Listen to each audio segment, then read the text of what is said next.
চট করে আমার দুপুরের মেনু তৈরি করে নিচ্ছি। শুকনো লঙ্কা ফোড়ন দিয়ে দিচ্ছি। শুকনো লঙ্কার সঙ্গে একটু পাঁচফোড়ন দিয়ে দেবো। আমি টক ডাল পাঁচফোড়ন দিয়েই করে নিচ্ছি। আম দিয়ে, অর্ধেকটা আম দিয়ে করেছি টক ডালটা। আমটা তুলে নিয়েছি কেননা বেশি টক হয়ে যাবে। আর ফোড়ন আমার ভাজা হয়ে গেছে, এবার আমি ডালটা দিয়ে দিচ্ছি। কুকারে করে নিয়েছি, তাড়াতাড়ি হয়ে যাবে সেই জন্য কুকারে করে নিয়েছি। এবারে আমি আমটাও মিশিয়ে দিচ্ছি আর দিয়ে দেবো একটু মিষ্টি। তোমরা যদি চিনিটা না খাও তাহলে দিও না। ডালটা নামিয়ে নেব। আমি কিন্তু ভাতটা আজকে করছি না, কারণ আমার দিদি সকালেই রান্না করে দিয়ে গেছে। আজকে ওর একাদশী, আমি বললাম অন্য কিছু করতে হবে না, আমি করে নেব।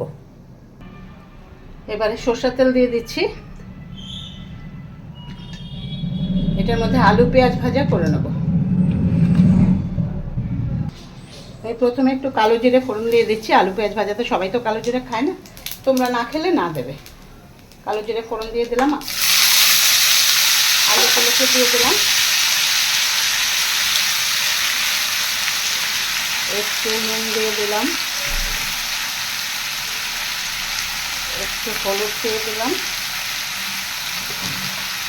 এবারে ঢাকা দিয়ে সুন্দর করে ভেজে নেব। কড়াইটা ভীষণ নড়ছে।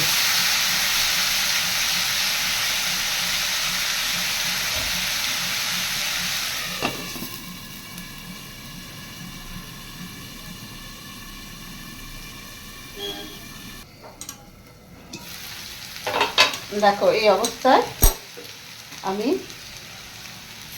4টে কাঁচা লঙ্কা দিয়ে দিলাম চিড়ে নিয়ে, আর পেঁয়াজ দিয়ে দেব। একটু বেশি দিচ্ছি আমি পেঁয়াজটা, তোমরা একটু কমিয়েও দিতে পারো বা শুধু আলু ভাজা করেও খেতে পারো। এই পেঁয়াজ কুচো থেকে আরেকটু রাখলাম, অমলেট করবো। আর একটুখানি ঢাকা দিয়ে দেবো।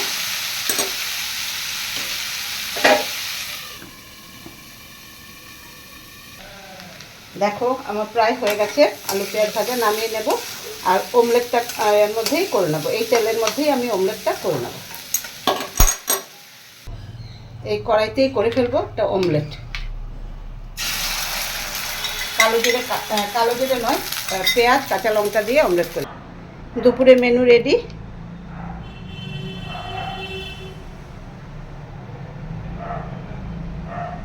ভালো থেকো সবাই, টাটা।